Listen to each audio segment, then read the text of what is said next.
उसका लगभग जो है, और जैसा कि समरीन ने उसको क्लियर किया कि उस समय से उसके बाद असर की नमाज होती है। असर की जो नमाज होती है ये सूर्योदय से पहले होती है ना? जो सॉरी कब होती है? सूर्यास्त से सर पहले। ये सूर्यास्त सूर्यास्त से से पहले, पहले होती है। सूर्यास्त से पहले होती है।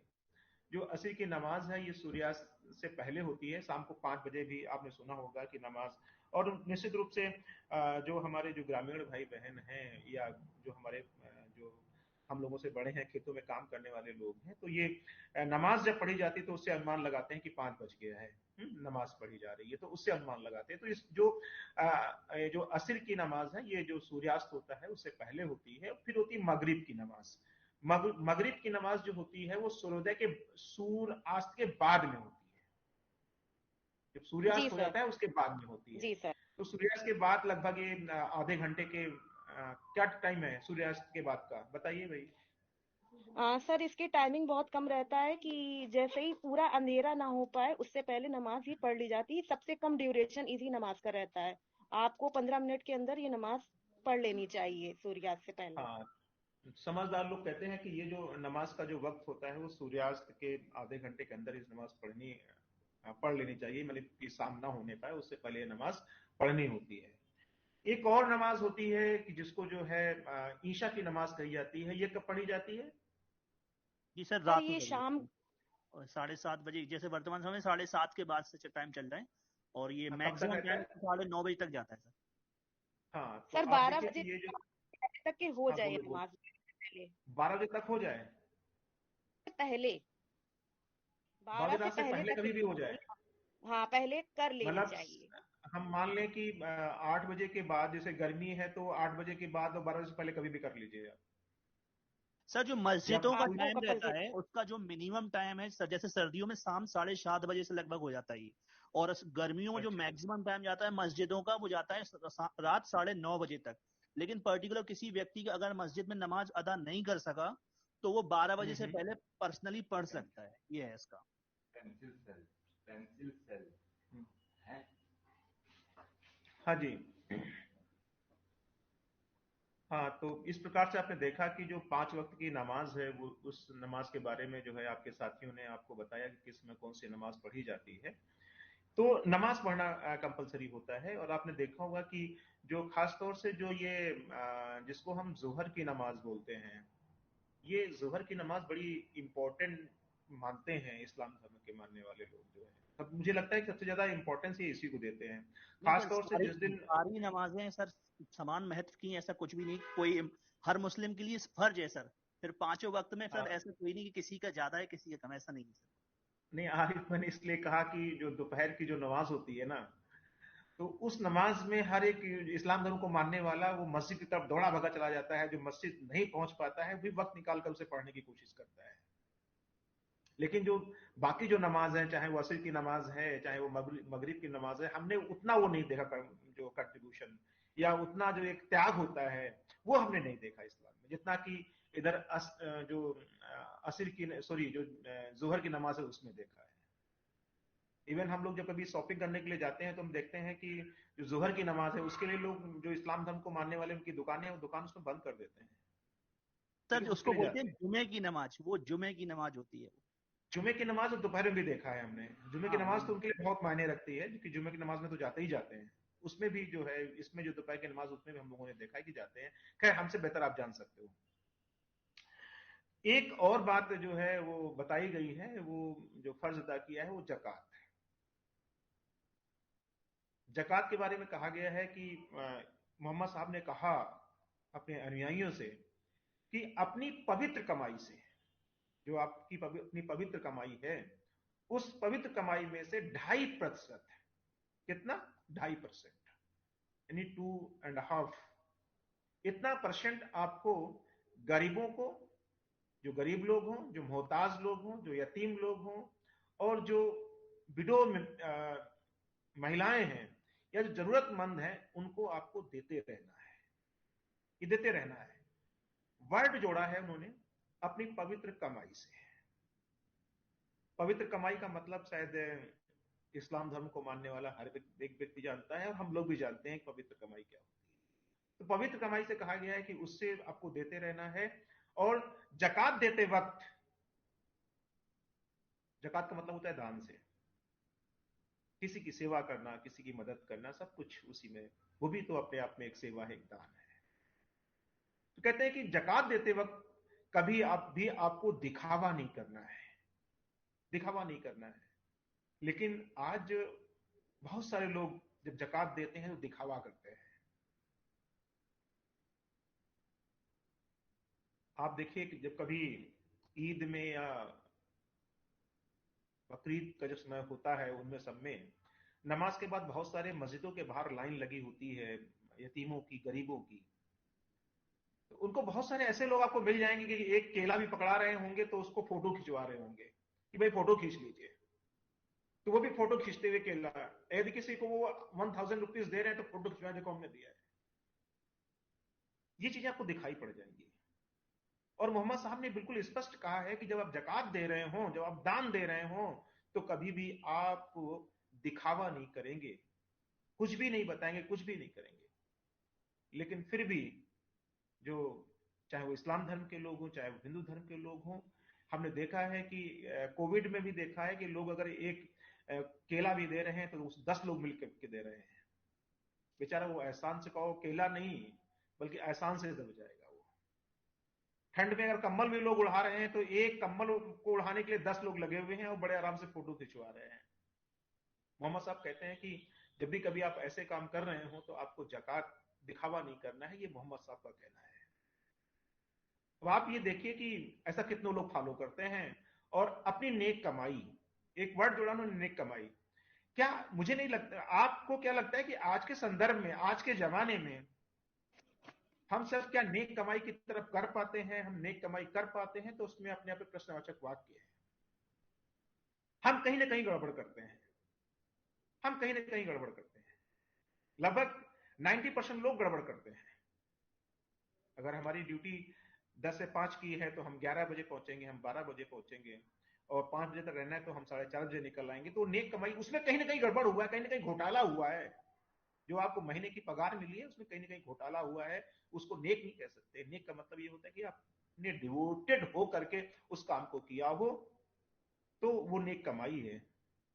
यानी आपने, अरे यदि कोई शॉप खोली है तो शॉप में भी जितना ही आपको एक मार्जिन, अल्लाह को ध्यान में रख के जितना मार्जिन लेना चाहिए आपको उतना ही मार्जिन लेना है, ना कि बहुत अधिक। लेकिन वो चीजें हमें नहीं दिखाई पड़ती हैं। एक बात और कही है मोहम्मद साहब ने कि आपको रोजा रखना है। रोजा का मतलब जानते हैं ना क्या होता है? उपवास रखना। रोजा का मतलब होता है उपवास रखना। और रोजा इसलिए कहा गया है रखने के लिए, इसलिए नहीं कहा गया है कि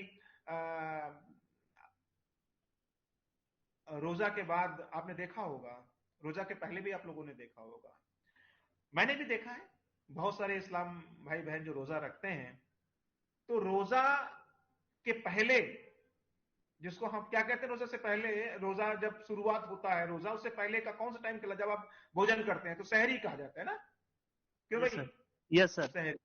तो सहरी में हमने सुना है कि बड़ा माल खाते हैं, अच्छी अच्छी चीजें खाते हैं। और जब जब रोजा तोड़ते हैं, तोड़ने के बाद फिर बेहतरीन माल खाने की कोशिश करते हैं। ऐसा है कि नहीं है भाई? सर ऐसा है, लेकिन ये लोगों का बनाया हुआ है। लेकिन जबकि कहा असल में ये गया है कि रोजा जो है हाँ, वो इसलिए रखा गया कि आप भूखे रहो, ताकि फील कर सको कि समाज में ऐसे भी लोग हैं जो भूख से परेशान हैं, तो आप उनकी परेशानी को खुद से फील कर सको। रोजा सिर्फ ये, और हाँ, सर ये, भूखे रहने का नाम ही रोजा नहीं, रोजा हर चीज का रोजा होता है। आपकी आंखों का रोजा भी, यस, कि आप गलत ना देखें उस हालात में, यस, बुरा ना ये जी, बोले। बिल्कुल बिल्कुल, बिल्कुल बिल्कुल। तो ये जो बातें जो बताई आरिफ ने, तो रोजा का मतलब ये होता है। तो आप ये देखिए, क्या इस रोजा में जो इस्लाम धर्म को मानने वाले हैं उसमें कितने लोग उसमें फिट बैठते हैं? तो ये आकलन का विषय है, कितने लोग फिट बैठते हैं जो इस्लाम धर्म को मानते हैं, या भगवान या जो अल्लाह, जो कुरान शरीफ में जो बातें कही गई हैं उन पे चलने की कोशिश करते हैं। तो ये देखने की जरूरत है कितने में। फिर यही मतलब था कि आपको रोजा इसलिए रखना है ताकि आपको यह एहसास हो कि लोग किस प्रकार से भूखे रहते हैं, जिन्हें भोजन नहीं मिलता, उनकी स्थिति क्या होती होगी। यानी आप उनकी सहायता करें, आपके पास है तो उनको दें, ताकि आपको भूख का एहसास हो कि भूख क्या होती है, आप किसी की हेल्प करें। और यह कहा गया कि यदि आप रोजा रहेंगे तो आपका स्वास्थ्य अच्छा रहेगा और अल्लाह की याद तुम्हें आएगी और तुम तमाम प्रकार की बुराइयों से दूर रहोगे। जैसे हमारे हिंदू धर्म दर्शन की बात करें तो हमारे बहुत सारे लोग जो है नवरात्र का व्रत रहते हैं, सावन का व्रत रहते हैं। तो जब नवरात्र का व्रत रहते हैं तो बड़ी बुराइयों से तौबा करते हैं, बुराइयों से तौबा करते हैं। नहीं भाई, हम भैया हमारा व्रत है, हम झूठ नहीं बोलेंगे, ये कहते हैं। बोले हाँ शंकर जी के भाई सावन चल रहा है, इसलिए हम मीट और मुर्गा और जो दारू है कुछ नहीं करेंगे, सावन चल रहा है। यानी वो ईश्वर को याद करने की कोशिश करते हैं। तो जो मोहम्मद साहब कहते हैं, यदि आप रोजा रखेंगे तो रोजा के दौरान जब आप भूखे रहेंगे तो आप ईश्वर को याद करेंगे, निश्चित रूप से ईश्वर को की आपको याद आएगी, तो ये इससे आपकी तमाम सारी बुराइयां खत्म होंगी। पांचवी बात जो कही अदा करने के लिए, उन्हें कहा हज, आपको हज अदा करना है। हज यदि तुम योग्य हो, जरूरी नहीं कि आपको हज अदा करना है। मोहम्मद साहब ने ये नहीं कहा कि जो जिसके पास पैसा भी नहीं उसको भी हज अदा करना अनिवार्य है, नहीं। यदि तुम योग्य हो तो एक बार अपनी पवित्र कमाई से आप हज जरूर अदा करना। अपनी, लेकिन वर्ड जोड़ दिया है, क्या वर्ड जोड़ा है?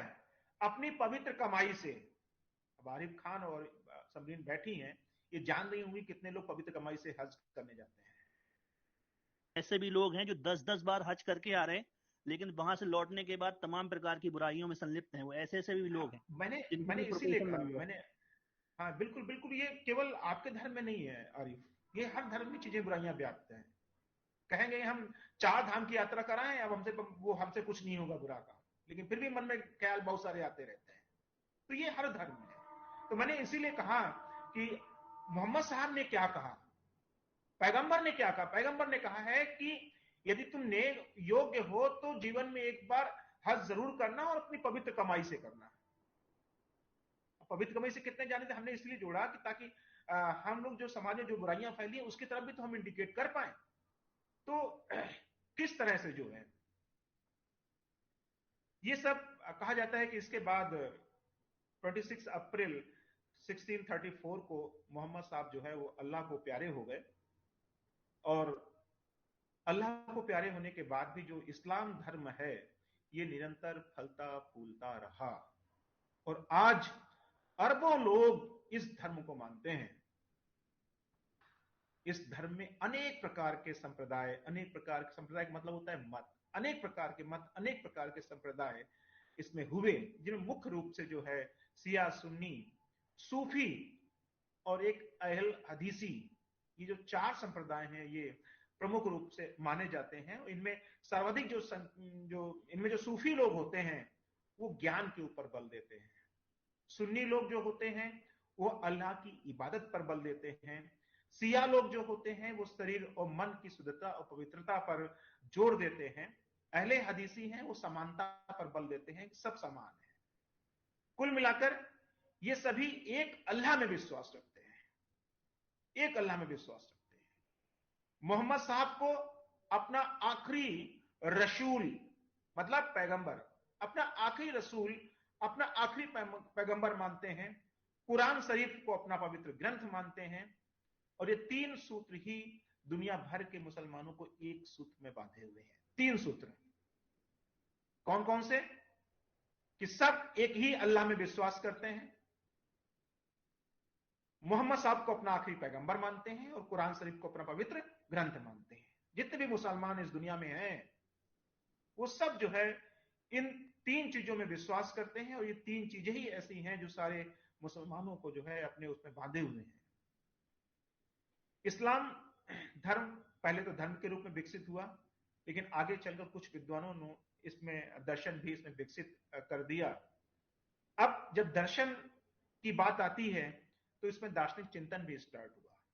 जब दार्शनिक चिंतन स्टार्ट हुआ तो कोई भी, आपको पता है, कोई भी दार्शनिक चिंतन बिना तत्व मीमांसा, बिना तर्क मीमांसा या ज्ञान मीमांसा या आचार्य मूल मीमांसा की पूरा नहीं होता है। तो मेटाफिजिक्स की बात होती है, एपिस्टेमोलॉजी की बात होती है, लॉजिक की बात होती है, एक्सियोलॉजी और एथिक्स की बात होती है। बिना इसके कहा जाता है कि जो ये कोई भी दर्शन अपने आप में पूरा नहीं होता है, किसी भी दर्शन में चीजें होनी अनिवार्य मानी जाती हैं।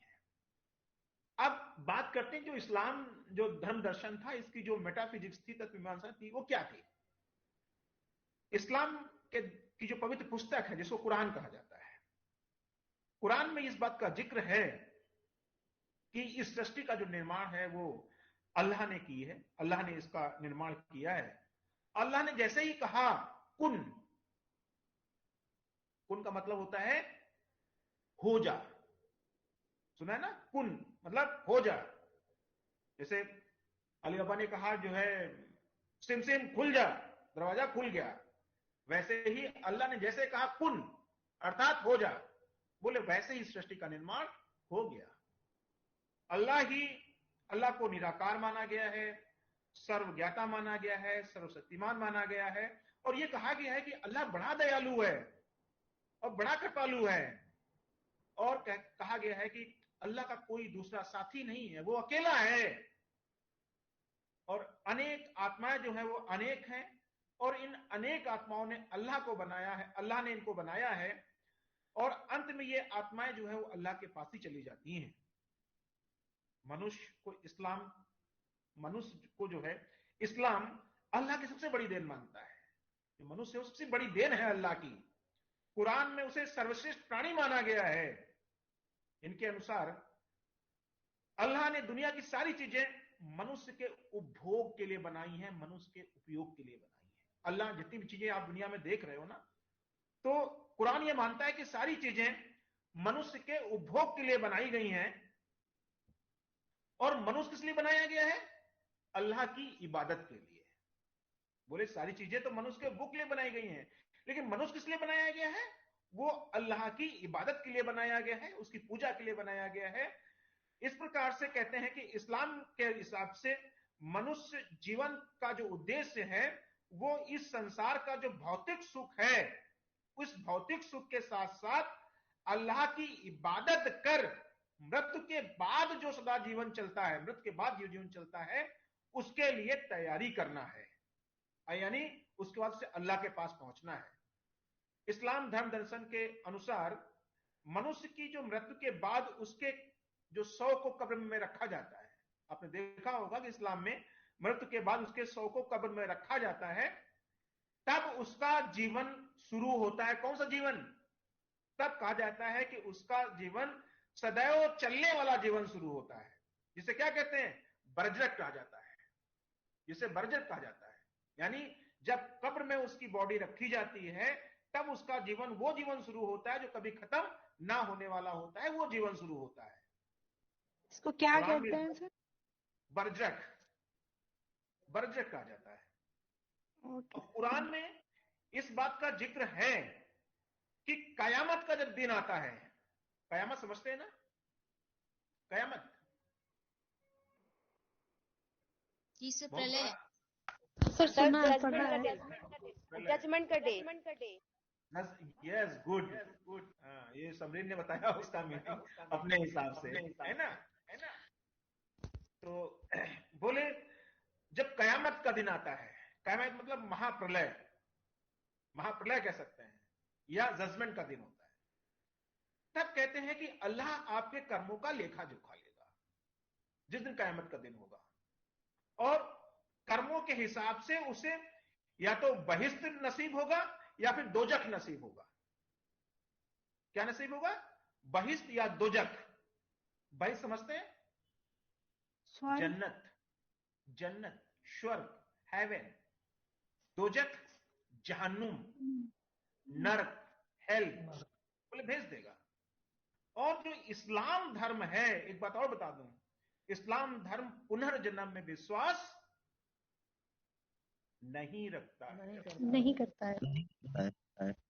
हाँ, इस्लाम पुनर्जन्म में विश्वास नहीं रखता है। ये आप ये मत मानो कि आपका फिर से जन्म होगा।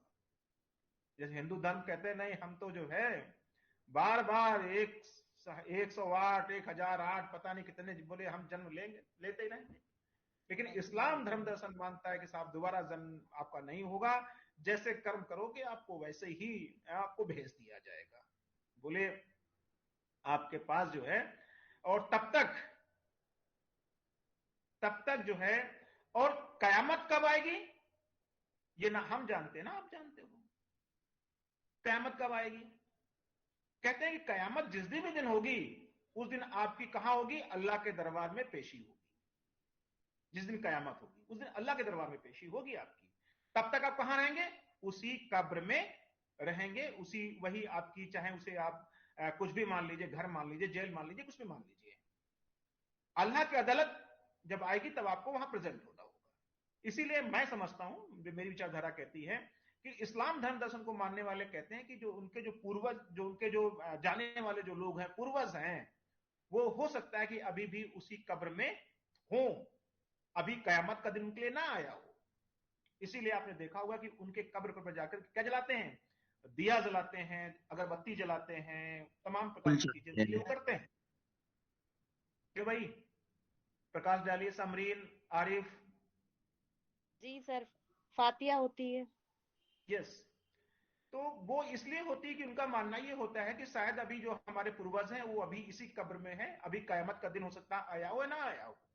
जो कयामत का जब दिन आएगा तब वो इस कब्र से उठ करके वहां अल्लाह के पास जाएंगे और वहां सर फिर ये उनके कर्मों का हिसाब होगा। सर एक यस। शबे बारात उत्सव शायद मनाया जाता है, वो उनके कब्रगाह पे ही उत्सव मनाया जाता है।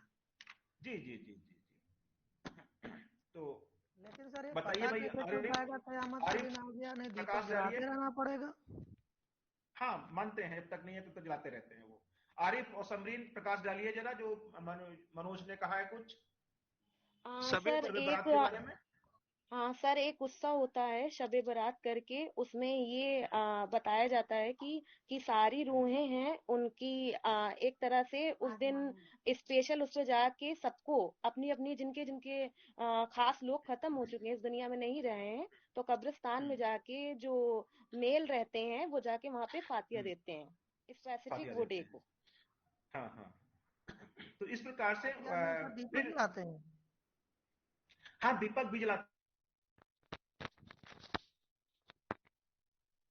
अपने अकॉर्डिंग वो सब हैं। आप जिसको जो बोले कि करना जब होता फूल कयामत का दिन चढ़ाते हैं। आएगा, हाँ फूल चढ़ाते हैं।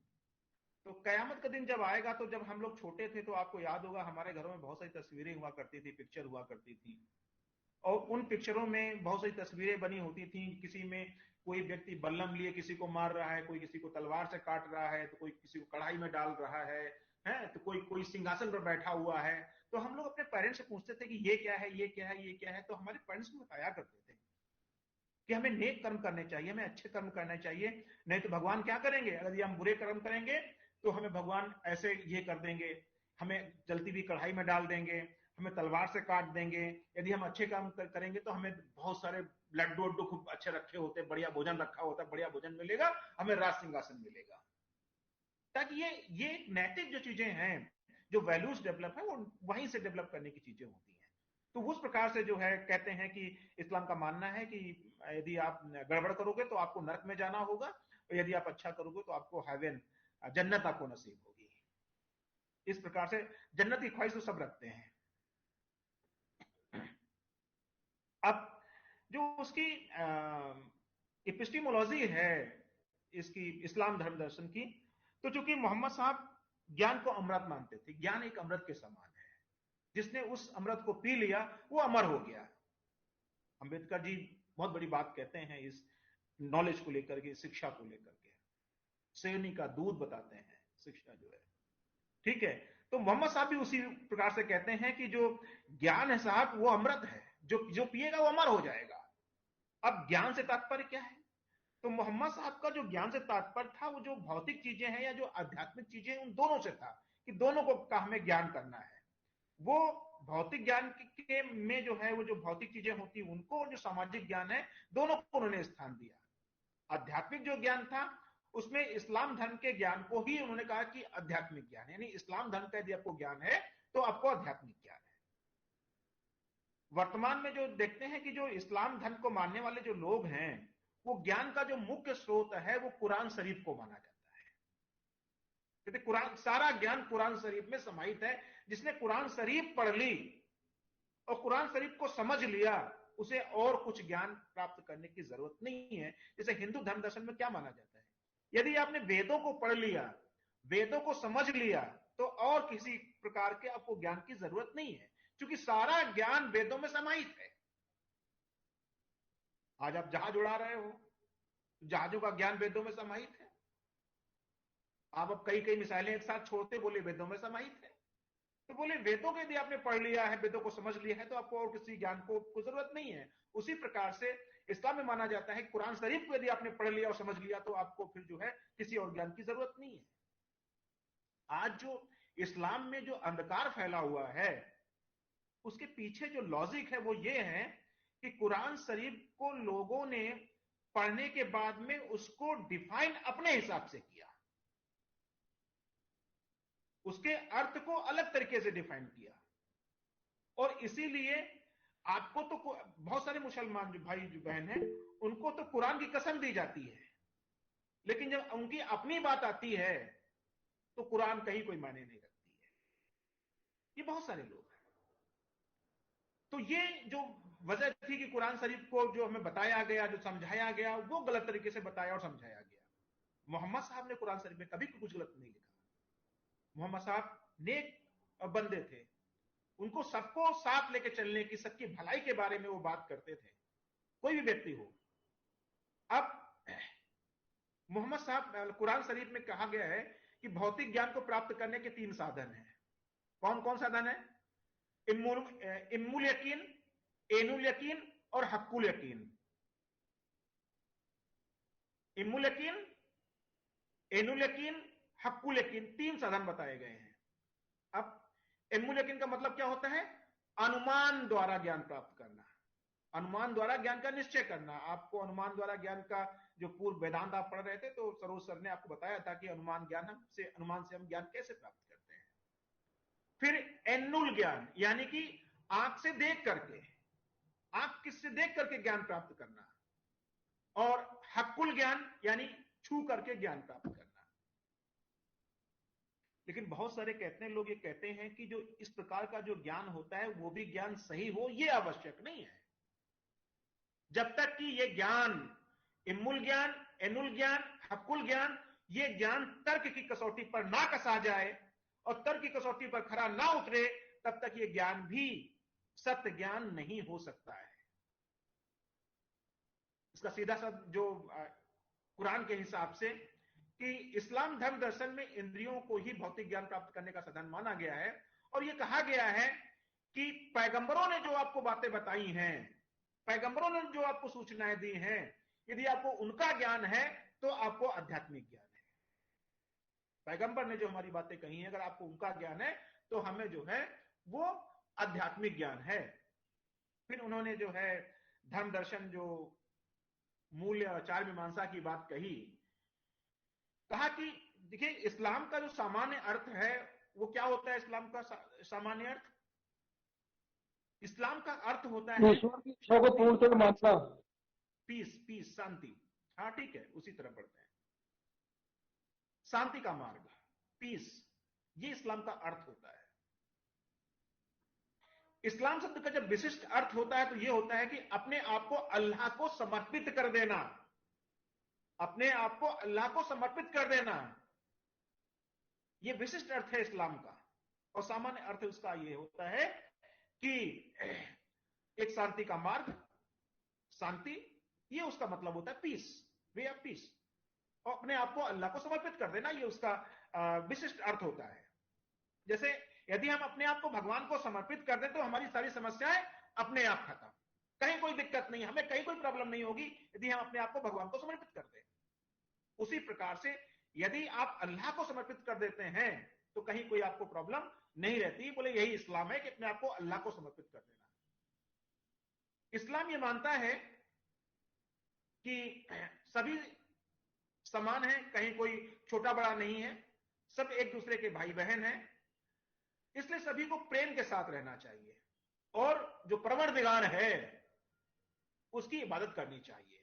परवरदिगार मतलब अल्लाह की इबादत करनी चाहिए, परवरदिगार की इबादत करनी चाहिए। समानता के ऊपर, इस्लाम ने समानता के ऊपर जोर दिया है, भाईचारे के ऊपर जोर दिया है, प्रेम के ऊपर जोर दिया है और शांति के ऊपर जोर दिया है। बोले ये जो जीवन के आधारभूत मूल्य हैं, ये इस्लाम के जीवन के आधारभूत मूल्य हैं, ये समानता, भाईचारा, प्रेम, शांति। और ये जो भौतिक साधनों को आप भोगें, कि केवल वही ठीक नहीं है। इस्लाम ये चाहता है कि ये दुनिया की सारी चीजें अल्लाह ने आपके लिए बनाई हैं। बोले जब अल्लाह ने मेरे लिए बनाई तो मुझे उपभोग नहीं करना चाहिए? बोले बिल्कुल उपभोग करो। बोले अल्लाह ने ये चीजें आपके लिए बनाई हैं, लेकिन इनका उपभोग आपको अकेले नहीं करना है। जैसे अंबानी हमारे अकेले करना चाहते हैं, अडानी सारी चीजें अकेले उपभोग करना चाहते हैं, बड़े बड़े नेता मंत्री हमारे अकेले उपभोग करना चाहते हैं। ठीक है, तो अल्लाह ने कहा है कि ये चीजें मैंने बनाई तो है साहब, लेकिन ये चीजें मैंने सबके उपभोग के लिए बनाई है और मिल बांट कर खाने के लिए बनाई है। अब मिल बांट कर खाइए। यदि एक रोटी है तो 4 लोग हैं तो उसके 4 पीस करिए, आप अकेले मत खाइए, भले आप ताकतवर हो। ये इस्लाम में, कुरान शरीफ में इस बात का जिक्र है कि हमें सब मिल बांट के खाना चाहिए, हमें अकेले नहीं खाना चाहिए। तो इस प्रकार उन्होंने कहा कि इसमें जो है दया और दान को जो है बड़ा इसीलिए महत्व दिया जाता है कि दया दिखाइए, दान दीजिए। यदि आपके पास बहुत कुछ है तो आप दूसरों को जो है अकेले मत खाइए और दूसरों को भी उसमें हिस्सेदारी दीजिए। पाप और पुण्य कर्मों का उल्लेख कुरान शरीफ में हुआ है और पाप पुण्य का उल्लेख बहुत जरूरी होता है, और जिसने मानव जाति को सही आचरण करने का मार्ग दिखाया है। मनुष्य को अल्लाह से डरने की बात कही गई है कि आपको अल्लाह से डरना है, नेक कर्म करने हैं, अपना दामन आपको पाक रखना है, यानी कि सचरित अच्छा चरित्र रखना है, पाक रखना है दामन। संयमित जीवन जीने का भी उपदेश कुरान शरीफ में दिया गया है। अब पाप क्या होता है? कुरान शरीफ के हिसाब से, मोहम्मद साहब के हिसाब से, यदि आप झूठ बोलते हैं, दूसरों की वस्तुओं को छीनते हैं, स्त्रियों पर कुदृष्टि रखते हैं, दूसरों को सताते हैं, अकारण किसी मनुष्य की हत्या कर देते हैं, कर्ज पर ब्याज लेते हैं या देते हैं, अल्लाह की किसी से तुलना करते हैं, तो ये सब पाप है। इससे आपको बचने की जरूरत है। ये कर्म करने हैं, ये मूल्य हैं आपके। यदि आप ये काम करते हैं तो आप पाप करते हैं, अदरवाइज आप इनसे दूर रहने की जरूरत है। इस प्रकार से जो है ये कहा गया कि पुण्य कर्म आप करिए, अल्लाह की इबादत करिए, नमाज पढ़िए और पैगंबर मोहम्मद साहब ने जो मार्ग दिखाया है उस पर चलिए, सदैव सत्य बोलिए, दान दीजिए, स्त्रियों का सम्मान करिए और सबकी सेवा करिए। यही पुण्य है। अगर कहा जाए तो इस्लाम धर्म अपने आप में वास्तव में एक जीवन जीने की आचार्य संहिता है कि हमें अपना जीवन कैसा जीना चाहिए। और मेरे ख्याल से संसार के सभी व्यक्तियों को इसी प्रकार का जीवन अपने जीवन में ढालना चाहिए और इस प्रकार से जीवन जीना चाहिए। अब हम बात करते थोड़ा सा कि ये जो बातें कहीं मोहम्मद साहब ने जो है अपने अनुयायियों से, कुरान शरीफ में जो बातें कही गई हैं, तो उन पे अमल निश्चित रूप से होना चाहिए। साथ ही साथ ये कहा गया है कि यदि आप अल्लाह की इबादत करना चाहते हैं, अपनी आत्मा को अल्लाह के पास पहुंचाना चाहते हैं, कभी न खत्म होने वाले जीवन की तरफ बढ़ना चाहते हैं, तो आपको अल्लाह की इबादत, केवल एक ही रास्ता है। यदि चाहते हो कि हम अल्लाह से मिल जाएं तो एक ही रास्ता है, वो है अल्लाह की इबादत करना, अल्लाह पे विश्वास रखना। बिना अल्लाह ताला की कृपा से कुछ भी पाना संभव नहीं है। इस दुनिया में यदि आपको कुछ पाना है तो आपको अल्लाह की इबादत करनी होगी। इस जीवन के बाद कभी खत्म न होने वाले जीवन को प्राप्त करने के लिए अल्लाह की इबादत करनी चाहिए, और अल्लाह के पास जाने के लिए आपको अल्लाह की इबादत करनी ही होगी। इस्लाम धर्म दर्शन की मानता है कि अल्लाह केवल उन्हीं की इबादत कबूल करता है जो पाक साफ होते हैं। आप रोज मस्जिद जाते रहो, कोई दिक्कत नहीं, आप 5 क्या 11 बार की नमाज पढ़ते रहो, कोई फर्क नहीं पड़ने वाला। इस्लाम धर्म को मानने वाले कहते हैं कोई फर्क नहीं पड़ने वाला, आप 5 या 11 बार नमाज पढ़ो जाके ना, एक बने 1000 बार हज कराओ, कोई फर्क नहीं पड़ेगा। अब साथ फर्क कैसे पड़ेगा? बोले आपका दामन जो है वो पाक साफ होना चाहिए। ये इस्लाम धर्म की मत कहते हैं कि अल्लाह उन्हीं की इबादत कबूल करता है, उन्हीं की पूजा कबूल करता है जो पाक साफ होते हैं, दीनहीनों की सहायता करते हैं। और अल्लाह की इबादत करने के लिए इस्लाम धर्म में 5 नियमों के पालन का विधान है। 5 तरह के नियम कहा जाता है कि पालन करना चाहिए। क्या साफ करना चाहिए? बोले आपको अल्लाह यानी जो पैगंबर हमारे हैं, अल्लाह और उसके जो पैगंबर हैं, जितने भी उसके पैगंबर रहे हैं, मोहम्मद हजरत साहब, मोहम्मद साहब, और कुरान शरीफ में जो है आपको विश्वास रखना है, आस्था रखनी है। यानी मोहम्मद साहब में विश्वास रखना है, कुरान शरीफ में भी विश्वास रखना है और उसमें आस्था भी रखनी है। 5 वक्त की नमाज पढ़नी है, रमजान के महीने में आपको रोजा रखना है, अपनी नेक कमाई से आपको जकात देनी है, जीवन में कम से कम एक बार बिना कर्ज लिए आपको हज करना है, और पाक साफ होने के लिए इस्लाम में 5 कार्य आवश्यक माने गए हैं कि आपको अल्लाह से डरना है, अल्लाह से डरना है, शरीर मन से शुद्ध और निर्मल आपको होना है, दीनों हीनों की सहायता करनी है, स्त्रियों का आदर करना है, दुर्बल की आय से बचना है, दुर्बल की हाय से बचना है कि कहीं कोई आपको यह ना कह दे कि तेरा बुरा हो जा, उसकी हाय से बचना है।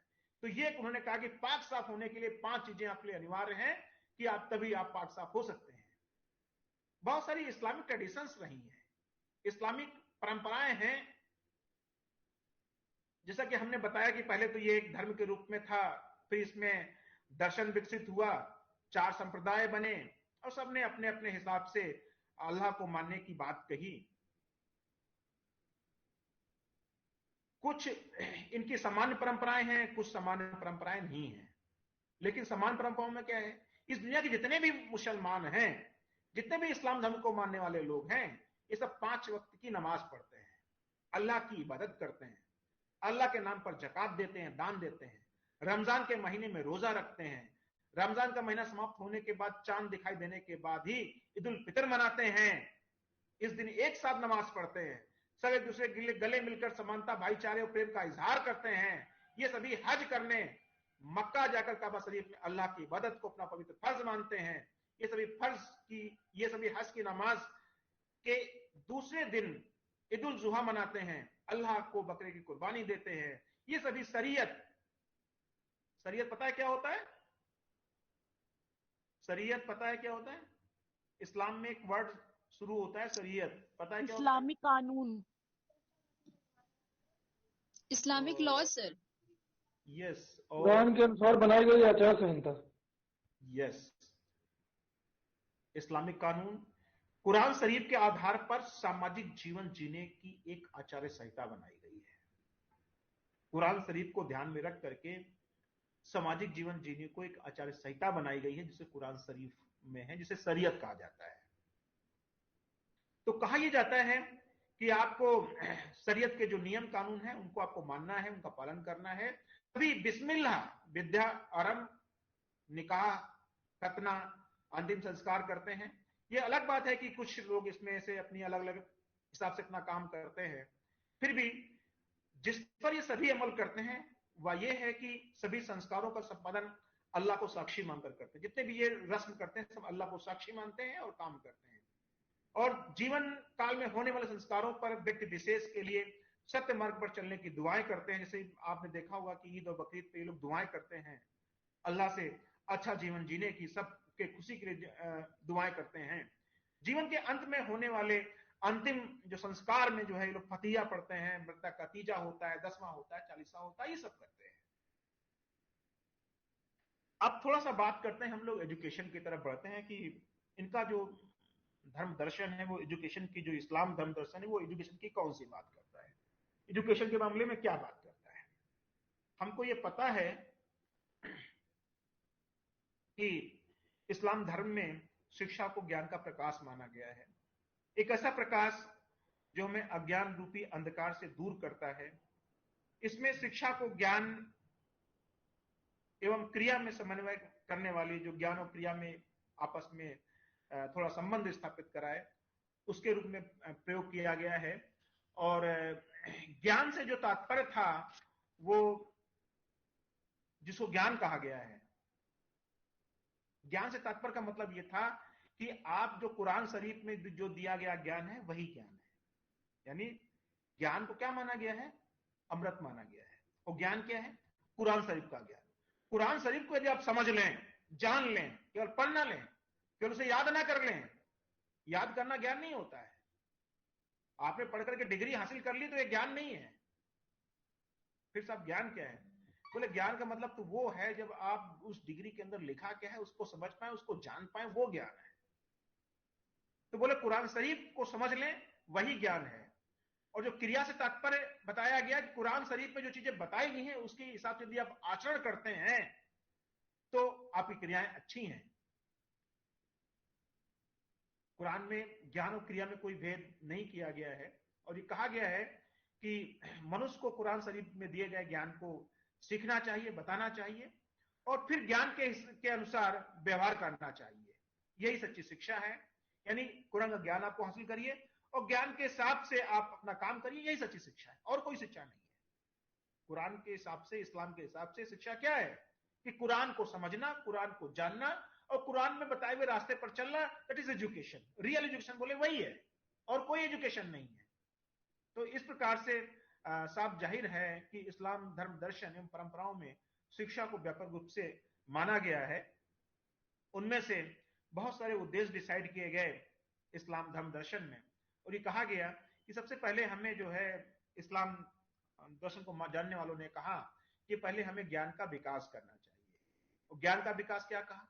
बोले इस्लाम धर्म के प्रतिपादक हजरत मोहम्मद साहब चूंकि ज्ञान को अमृत मानते थे और बोले थे जीवन जीने के लिए इस दुनिया का ज्ञान आवश्यक है, इस दुनिया का ज्ञान आवश्यक है और निजात के लिए अल्लाह के आदेशों का ज्ञान आवश्यक है।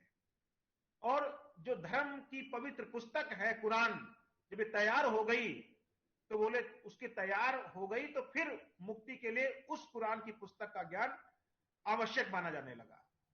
कुरान शरीफ में स्पष्ट रूप से हिदायत दी गई कि इस्लाम के मानने वाले प्रत्येक व्यक्ति को कुरान शरीफ पढ़नी चाहिए। हिंदू धर्म में ऐसा कुछ नहीं है कि हर व्यक्ति को गीता पढ़नी चाहिए, हर व्यक्ति को रामायण पढ़नी चाहिए, हर व्यक्ति को महाभारत पढ़नी चाहिए, कोई ऐसा कुछ नहीं है। लेकिन इस्लाम में यह कहा गया कि इस्लाम के हर व्यक्ति को मानने वाले को कुरान पढ़नी चाहिए। जब हर व्यक्ति को कुरान पढ़नी चाहिए तो इसका मतलब हर व्यक्ति पढ़ा लिखा होना चाहिए। और हमारे देश में, हमारे अपने देश में जो इस्लाम धर्म को मानते हैं उसमें अभी एजुकेशन बहुत कम है। इस प्रकार से बोले कुरान शरीफ पढ़नी चाहिए और इसमें दिया गया जो ज्ञान है उसे प्राप्त करना चाहिए और बताए गए रास्ते पर चलना चाहिए। आप सांस्कृतिक, अब उसके साथ साथ क्योंकि कुरान शरीफ में जन्म से लेकर मरण तक के संस्कारों का वर्णन है, कुरान शरीफ में जन्म से लेकर मरण तक के संस्कारों का वर्णन है, उसी प्रकार से आपके वेदों में भी जन्म से लेकर मरण तक के संस्कारों का वर्णन है। तो बोले जब कुरान शरीफ में जन्म से लेकर मरण तक के संस्कारों का वर्णन है और जिनका संपादन इस्लाम धर्म के मानने वाले प्रत्येक व्यक्ति को करना अनिवार्य है, धर्म के आधार पर जो सामाजिक कानून बनाए गए हैं जिनको हम लोग शरीयत कहते हैं, उस शरीयत में दिए गए कानूनों को सबको मानना आवश्यक है। इसी आधार पर इस्लाम के मानने वालों को अपनी एक अलग संस्कृति का विकास हुआ। इस्लाम धर्म दर्शन और उसकी परंपराओं के अनुसार कुरान शरीफ और शरीयत का ज्ञान कराना आवश्यक है। उनके अनुसार मनुष्य को जीवन जीने में ट्रेंड, प्रशिक्षित होना जो है बहुत आवश्यक है। इसीलिए जो इस्लाम धर्म संस्कृति थी वो एक अलग प्रकार से डेवलप हुई, हिंदू जो संस्कृति थी उससे अलग प्रकार से डेवलप हुई। इस्लाम धर्म दर्शन जो उसके आधार पर जो परंपराएं विकसित हुई, इस्लाम धर्म दर्शन के मानने वाले मनुष्य कुरान शरीफ में दिए गए नैतिक नियमों का पालन करना आवश्यक मानते हैं। मोहम्मद साहब के बताए हुए रास्ते पर चलना चाहिए। कुरान शरीफ में साफ लिखा है कि खुदा का फजल उन्हीं पर होता है जो नैतिक नियमों का पालन करते हैं, चरित्रवान होते हैं, पाकशाफ होते हैं। प्रत्येक मनुष्य के लिए आवश्यक है कि वो अपने अंदर छिपे हुए शैतान को मारे। प्रत्येक व्यक्ति के लिए आवश्यक है कि वह अपने अंदर छिपे हुए शैतान को मारे, पाक साफ होकर खुदा की इबादत करे। और हमारे अंदर जो हमारा अंदर जो है, हम पाक साफ तो है नहीं अंदर से। आपने देखा होगा ना, हम लोग होली जलाने जाते हैं, हम लोग रावण जलाने के लिए जाते हैं, है ना, हिंदू धर्म दर्शन में। कई बार आपके मन में भी प्रश्न आते होंगे, क्या रावण को जलते हुए देखने का अधिकार हमें है? क्या रावण को जलाने का अधिकार हमें है? तो जब आप अपने आप से प्रश्न करोगे तो आपके उत्तर बिल्कुल नेगेटिव मिलेंगे। क्या होलिका को जलाने का हमें अधिकार है? तो आपके जो निश्चित रूप से आपको उत्तर बिल्कुल नेगेटिव मिलेगा, नहीं है। क्यों? हम नहीं हैं, हम नहीं हो सकते, हम राम नहीं हो सकते, हम लक्ष्मण नहीं हो सकते कि हम रावण को जला पाए या रावण को हम मार पाए या होलिका को हम दफन कर पाए, लेकिन फिर भी हम करते हैं। तो कुरान शरीफ में यह कहा गया है कि आपको अपने अंदर छिपे हुए शैतान को मारना है। हमारा अंदर तो शैतान बैठा हुआ है, उसको तो हम मार नहीं पाते हैं, और तमाम प्रकार की बातें हम जो है वो करते रहते हैं। अब इस्लाम धर्म दर्शन में यह भी कहा गया है कि आपको जो है व्यवसायिक कौशल का ज्ञान होना आवश्यक है। क्यों? अगर व्यवसायिक कौशलों का ज्ञान नहीं होगा तो आप जो नई नई चीजें हो कैसे बनाओगे जिनका आपको उपभोग करना है? उपभोग करने के लिए भी चीजें होनी चाहिए ना। तो आपको जो व्यवसायिक कौशल है उनमें आपको निपुण होना चाहिए। इस्लाम धर्म की शिक्षा की बात इसमें बहुत कही गई है। इस्लाम धर्म की जो शिक्षा जो आपने अगर इस्लामिक स्कूल कॉलेज देखे हो तो वहां इस्लाम धर्म की शिक्षा जरूर दी जाती है। क्यों? इस्लाम धर्म से मतलब था कुरान शरीफ की शिक्षा देना, कुरान शरीफ का ज्ञान देना। और चूंकि मोहम्मद साहब को ये खुदा का अंतिम पैगंबर मानते हैं, कुरान शरीफ को अंतिम पुस्तक मानते हैं, तो कुरान शरीफ का ज्ञान प्राप्त करके आचरण करने की बात करते हैं। वो कहते हैं ये तभी संभव है जब अपने बच्चों को आराम से ही हम कुरान शरीफ का ज्ञान कराएं, आराम से ही कुरान शरीफ का ज्ञान कराएं। जैसे जब हम छोटे थे, छोटे पर जो बातें हमें बताई गई, छोटे से लेके बताई गई, वो आज तक हमारे दिमाग में बिल्कुल पूरी तरह से बसी हुई हैं। और बहुत सारी ऐसी बातें हैं जो हमें मानसिक गुलामी की तरफ ले जाती हैं, जो हमें छोटे से बताई गई थी और आज तक बताई जा रही है। जब हम उसमें आकलन करते हैं तो हमें लगता है कि ये तो यार मानसिक गुलामी है, ये बिल्कुल गलत बताया गया हमें आज तक। तो इस प्रकार से जो है कुरान शरीफ में कहा गया कि शुरू से ही जो है कुरान शरीफ के बारे में, यदि कुरान शरीफ की जो अच्छी चीजें हैं और अच्छी ढंग से हमें चीजें बताई जाती हैं तो फिर उससे बड़ा कोई चीज नहीं हो सकती है,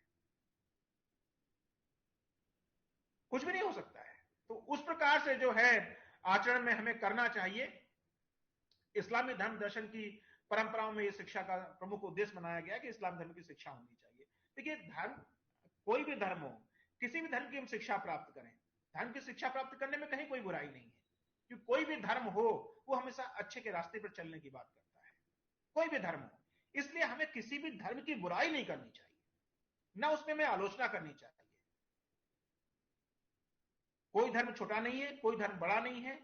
जितने जिनके भी इनके पैगंबर हुए हैं उन सब ने जो है हमें नेक रास्ते पर चलना सिखाया है, इसलिए हमें किसी भी धर्म दर्शन की बुराई नहीं करनी चाहिए। अब उसी प्रकार से जो है कुरान शरीफ में चीजों को, जब कुरान शरीफ में लोगों को शिक्षित करने की बात कही गई, बताने की बात कही गई, तो उसमें भाषा, साहित्य या तमाम जो विषय होते हैं उनको जोड़ा गया। जीवन से संबंधित युद्ध कलाएं जोड़ी गई, शिल्प कलाएं जोड़ी गई, नक्काशी काम जोड़ा गया, भवन निर्माण जोड़ा गया, वाणिज्य, मेडिकल, सब चीजें जोड़ी गई। लेकिन साथ में जोड़ा गया इस्लाम को, इस्लाम धर्म दर्शन को जोड़ा गया। चीजें तो जोड़ी गई पढ़ाने के लिए, धर्मशास्त्र पढ़ाइए जिसमें कुरान शरीफ पढ़ाइए, हदीस पढ़ाइए, तमाम धार्मिक ग्रंथ है उनको पढ़ाइए, आसमानी ज्ञान दीजिए, अध्यात्म ज्ञान दीजिए, तमाम बातें कही गई। इस्लामी कानून दीजिए, नसीहतें दीजिए जो पैगंबर की हैं, ये सब बताइए उनको, नमाजा रोजा सब बताइए, लेकिन सब चीजें कैसे हो? इस्लाम के धर्म दर्शन को ध्यान में रखकर हो, इस्लाम को धर्म दर्शन को ध्यान में रखकर हो, तो हमारा जो है जीवन संभव है। ऐसा जो है वो इस्लाम में बताया गया। तमाम प्रकार की जो है टीचिंग मेथड्स है जो आप लोग जानते हैं, जिसमें एक जो है फॉलोइंग मेथड्स आपने सुना है, अनुकरण विधि। आप जानते हैं कि इस्लाम धर्म दर्शन में भी अनुकरण विधि, जिसको हम लोग रटना कह सकते हैं, वो भी बातें सिखाई गई। आपने देखा होगा कि पहले जब हम छोटे थे हम लोगों को पहले ए कैसे पढ़ना है, बी कैसे पढ़ना है, आ कैसे पढ़ना है, बड़ा आ कैसे पढ़ना है, हम लोग को सिखाया जाता था, फिर हम लोग उसे फॉलो करते थे। तो ये इस्लाम धर्म दर्शन में भी जो पहले जो उस्ताद लोग होते थे ना, वो उस्ताद लोग जो है अक्षरों को, पहाड़ों को, कुरान शरीफ की जो आयतें थी उनका उच्च उच्चारण करते थे। आपके उसमें जो है आपने देखा होगा, शायद अगर गांवों के स्कूल में पढ़े हो तो बड़ा अच्छा लगता था जब हमें पढ़ाया छोटा आ। इवन जब हम लोग प्राइमरी के स्कूलों में पढ़ते थे,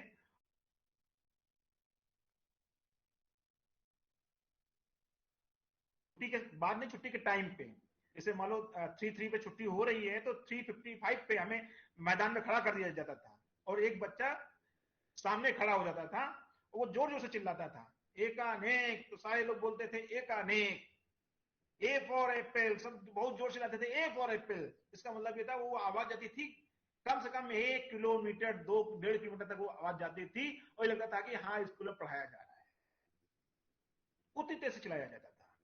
तो यही क्या है, ये अनुकरण विधि है। एक बोलता था फिर बाद में सब बोलते थे, उस प्रकार से चीजों को हम रटने की कोशिश करते थे। इसके साथ साथ लेक्चर मेथड, व्याख्यान मेथड जो भी हैं, आपके जो व्याख्यान मेथड, सारे उसमें दिए जाते थे। तर्क विधि भी कहा जाता है कि उसमें यूज की जाती थी, किसी तथ्य को सीधे ग्रहण न करके। और निश्चित रूप से आज जो भी हम धर्म दर्शन, चाहे वो इस्लाम का रहा हो, चाहे कुरान शरीफ रही हो, चाहे वो रामायण महाभारत रही हो, इसमें हम जो भी चीजें सीखे पढ़े वो तर्क के साथ सीखे पढ़े। और तर्क का मतलब क्या होता है? जब हमारे दिमाग में क्या, क्यों, कैसे वाले प्रश्न उठने लगे, शंकाएं हमारे दिमाग में पैदा होने लगे, तो आप जो एक लॉजिकल मेथड है उसको यूज करने की तरफ आगे बढ़ रहे हैं। स्वाध्याय विधि बहुत महत्वपूर्ण होती है, सेल्फ स्टडी। ये इसको भी हमें जो है स्वाध्याय करना चाहिए। और स्वाध्याय करने के बाद में जो अपने आप को ज्ञानी मानते हैं, जो ज्ञानी पुरुष हैं, उनके साथ में हमें इस पर जो है डिस्कशन करना चाहिए, ताकि जो है हम जो हमने स्वाध्याय किया है वो परिपक्व है कि नहीं है, इसकी हमें जानकारी मिल सके। डिमॉन्स्ट्रेशन मेथड की बात कही है, एक्सपेरिमेंटल मेथड की बात कही गई, योग अभ्यास सबकी बात कही कि इनका भी हमें यूज जो है करना चाहिए। साथ ही साथ जो इस्लामिक स्कूल हैं, इस्लामिक शिक्षा है, उसमें डिसिप्लिन को भी बड़ी इंपॉर्टेंस देने की बात कही गई है। और डिसिप्लिन का मतलब ये होता है कि सिंपल सी बात केवल यही कही गई कि जो मोहम्मद साहब ने जो आपको रास्ता दिखाया है, यदि आप उस रास्ते पर चलते हैं तो आप डिसिप्लिन्ड हैं, यदि आप उस रास्ते पर नहीं चलते हैं तो आप डिसिप्लिन्ड नहीं है। कुरान शरीफ में जो रास्ता दिखाया गया है, आपको उस पर चलेंगे तो आप डिसिप्लिन्ड हैं। यानी पहला कदम यह है कि आपको अपने अंदर छिपे हुए शैतान को मारना है, जो आपके अंदर जो शैतान छिपा हुआ है उसे मारना है। और दूसरा कदम क्या करना है? आपको संयम बरतना है। तीसरा कदम क्या करना है कि आपको नियमों का पालन करना है। और यदि आपसे कोई भूल हो जाए, कोई धोखा हो जाए, तो आपको पश्चाताप करना है, तौबा करना है और भूल में सुधार करना है। इस्लाम का विश्वास है कि वास्तविक अनुशासन की स्थापना के लिए सब करना आवश्यक है। और आगे चलकर आप जानते हैं कि अनुशासन का मामला बिगड़ गया, बदल गया। और क्या बदल गया? अब फिर क्या होने लगा कि जो उस्ताद लोग थे वो जो है अपने जिनके शागिर्द थे, जो शिष्य थे, उनको आदेश देने लगे। आज आप जो ये देखते हो कहीं कहीं कि एक टीचर एक बच्चे का हाथ तोड़ देता है, एक टीचर एक बच्चे का कान फाड़ देता है, तो ये सब जो देन है, ये सब इस्लामिक परंपरा की देन है। इस्लाम धर्म दर्शन से चीजें स्टार्ट हुई, ये डिसिप्लिन मेंटेन करने वाली बात है। हमारे जो पूर्वज हैं वो हमें बताते हैं, हमारे चाचा, हमारे ताऊ कभी बात वो बताते हैं कि हमें लाठी से मारा जाता था। इवन कहा जाता है कि पहले जमाने में बच्चों को एक मुर्गा बनाना, ठीक है, मुर्गा बना के कभी कभी टीचर उनके ऊपर बैठ जाता था, मेढक चाल, कुकड़ो कू, और ये सब, और बच्चों को एक बोरे में बंद कर देना, उसमें चूहे छोड़ देना, ये सब कहा जाता है कि ये जो पनिशमेंट था डिसिप्लिन को मेंटेन करने के लिए, इस प्रकार का पनिशमेंट जो है वो इस्लामिक परंपरा से आया। तो इतना कठोर पनिशमेंट जो है बाद में एस्टेब्लिश हुआ। बाकी तो मोहम्मद साहब के हिसाब से चलने की बात कही गई थी डिसिप्लिन के लिए, लेकिन बाद में जो है उसके जो उस्ताद थे, उन उस्तादों ने जो उसका एकत्र अधिकार करने की कोशिश की और अपने हिसाब से डिसिप्लिन करने की कोशिश की, इसीलिए हाथ पैर तोड़ने की आम बात हो गई। हालांकि अब उस पर कंट्रोल किया गया है। यदि आप ऐसा करते हैं तो आप पनिशमेंट के भागीदार होंगे, इसलिए आपको ऐसा करने से बचना है। एक और बात, टीचर को तो खैर हर समय एक इंपॉर्टेंस रही है, बड़ा अच्छा स्थान दिया गया है, चाहे वो वैदिक काल रहा हो, चाहे वो बौद्ध काल रहा हो, चाहे वो इस्लामिक काल रहा हो, बड़ा स्थान दिया गया है। और इस्लाम के मानने वाले अल्लाह को सबसे बड़ा शिक्षक मानते हैं, कहते हैं अल्लाह सबसे बड़ा शिक्षक है। सबसे बड़ा जो है हेड जो कौन है? अल्लाह हेड है, बाकी सब जूनियर हैं। यानी उनके जो बनाए गए पैगंबर हैं, उलेमा हैं, रसूल हैं, नबी हैं, वो बोले जूनियर है लेकिन वो भी शिक्षक हैं। और उनसे नीचे जो शिक्षक माने गए, जो उस्ताद जिनको पढ़ाते लिखाते थे, वो माने गए। यानी शिक्षा का प्रमुख जो कार्य है बताया गया, वो कार्य क्या है? कुफ्र है। यानी अल्लाह की किसी से तुलना न करना, अल्लाह से किसी से तुलना नहीं करनी है। अंधकार को समाप्त कर ईमान पर प्रकाश लाना है। कुरान शरीफ का ज्ञान होना टीचर को बहुत आवश्यक है। केवल ज्ञान नहीं, उसको समझना, जानना, यह बहुत आवश्यक है। एक शर्त बताई गई टीचर के लिए कि उसको कुरान शरीफ का ज्ञान होना चाहिए और उसे हिकमत वाला, अर्थात पढ़ाने और सिखाने और विशिष्ट प्रकार की जो क्रियाएं हैं उसका उसे ज्ञान होना चाहिए। भौतिक और आध्यात्मिक दोनों प्रकार का उसके लिए ज्ञान आवश्यक है। विद्यार्थी से अपेक्षा की गई कि वो अल्लाह और पैगंबर हजरत मोहम्मद साहब में विश्वास करे, उनके बताए हुए रास्ते पर चले, संयमी हो, परिश्रमी हो, शिक्षक की आज्ञा माने, विनम्रता पूर्वक व्यवहार करे, कोई अपराध न करे, यदि कोई भूल हो जाए तो तौबा कर ले। ये विद्यार्थी से अपेक्षाएं की गई।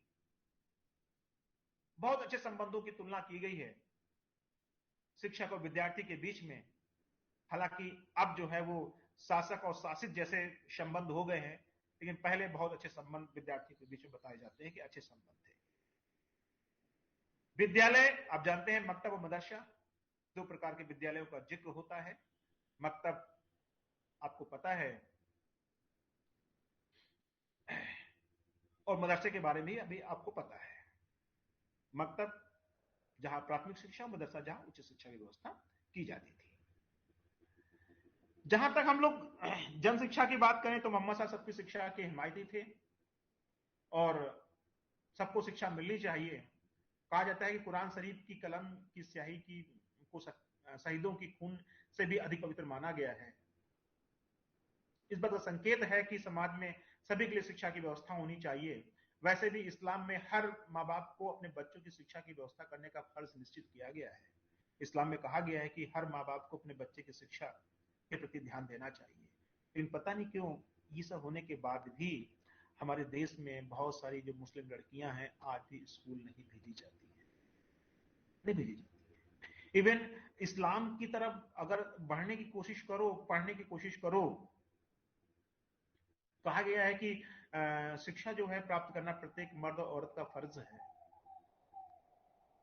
और जब स्त्री शिक्षा की बात आती है तो स्त्री शिक्षा की जो व्यवस्था थी वो ना बौद्ध काल में अच्छी रही, ना वैदिक काल में अच्छी रही, ना इस्लाम काल में अच्छी रही,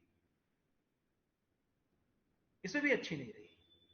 केवल जो धनी लोग होते थे, जो रईस लोग होते थे, उन्हीं को शिक्षा का लाभ मिल जाता था, बाकी लोगों को शिक्षा का लाभ नहीं मिलता। जो बड़े घरों की महिलाएं थी, मुस्लिम महिलाएं थी, उनको उनके घर पढ़ाने वाले ट्यूटर आया करते थे। तो बहुत अच्छी व्यवस्था महिलाओं के लिए जो है वो नहीं रही इस्लाम में जो है। लेकिन जब जब जब जन शिक्षा की बात थी, मोहम्मद साहब की बात थी, मोहम्मद साहब ने कहा था कि हर व्यक्ति को पढ़ना लिखना चाहिए, लेकिन पता नहीं लोगों ने फिर भी स्त्रियों को शिक्षा से क्यों दूर रखा। यह अपने प्रश्नवाचक वाक्य है। व्यवसायिक शिक्षा सबको मिले, क्योंकि जब तक वस्तुएं नहीं होंगी तो आप खाएंगे क्या, तो इसके बारे में बहुत ध्यान देने की कोशिश की गई। धर्म और नैतिक शिक्षा की बात भी इस्लाम धर्म में की गई है। तो इस प्रकार से हम लोग जो है यही अपने इस टॉपिक को खत्म करते हैं। इस्लामिक, यदि आपके मन में कोई जिज्ञासा हो, कुछ आपको बताना हो अपने मन से, तो आपका स्वागत है। कुछ पूछना हो तो स्वागत है।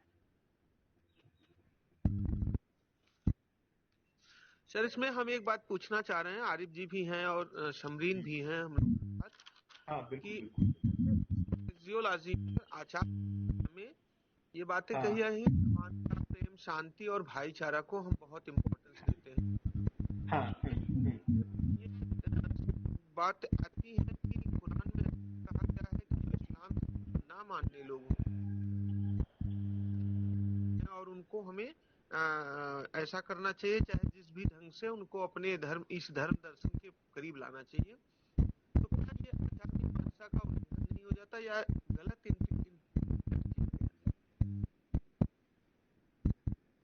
मनोज, मेरे पास तक आपकी आवाज क्लियर नहीं है। अगर बाकी लोग सुन पा रहे हो तो मनोज, आवाज नहीं आई सर, इनकी आवाज नहीं आई मनोज जी की। सर आवाज नहीं आ रही। हाँ, हम ये कहना चाहते हैं। हेलो, हाँ मनोज जी, आवाज में प्रॉब्लम हो रही है आपकी। सर आवाज आ रही है? हाँ अब आ रही, पूछिए। हाँ सर, मैं कह रहा हूँ कि एक्जियोलॉजी में, इसके आचार मीमांसा में प्रेम, समानता, शांति और भाईचारा की बात की गई है। लेकिन सुनने में यह भी आता है कि कुरान में ऐसा कहा गया है कि जो इस्लाम धर्म को नहीं मानने वाले लोग हैं उन्हें हम काफिर कहते हैं, और वो इस धर्म दर्शन को ना मानने वाले लोग उनको दूर करना चाहते हैं या फिर उनको चेंज कर देना चाहते हैं। क्या ऐसा है? ऐसा बिल्कुल भी नहीं है, ऐसा बिल्कुल भी नहीं है। जैसा अभी आप बोल रहे हो कि उनको दूर कर दिया जाए, ऐसा बिल्कुल भी नहीं। यहाँ का कुरान ने साफ साफ कहा कि किसी के ऊपर आप जोर जबरदस्ती करके इस्लाम में दाखिल नहीं कर सकते। उसकी स्वेच्छा से, उसके विश्वास से तभी वो आ सकता है। ऐसा बिल्कुल भी नहीं है कि उसको आरिफ मैं थोड़ा इंटरप्ट करूंगा। आरिफ, ये मनोज का ये मनोज नहीं बोल रहे हैं, मनोज कह रहे हैं कि मैंने ऐसा सुना है, ऐसा कहा जाता है। ठीक है, उसको वो उस रूप में लीजिए। मनोज का ऐसा कोई ध्यान नहीं है कि मैं जी काफिर के लिए ठीक है। आरिफ आपने आज आप लोग इसलिए बहुत काफिर जो वर्ड जोड़ा गया है वो क्या है? काफिर शब्द सर उसके लिए है, जैसे इस्लाम में जो इस्लाम धर्म में जिनका विश्वास नहीं, उनके लिए काफिर शब्द का प्रयोग रिकॉर्डिंग ऑफ करता हूँ, फिर बात करता हूँ आपसे।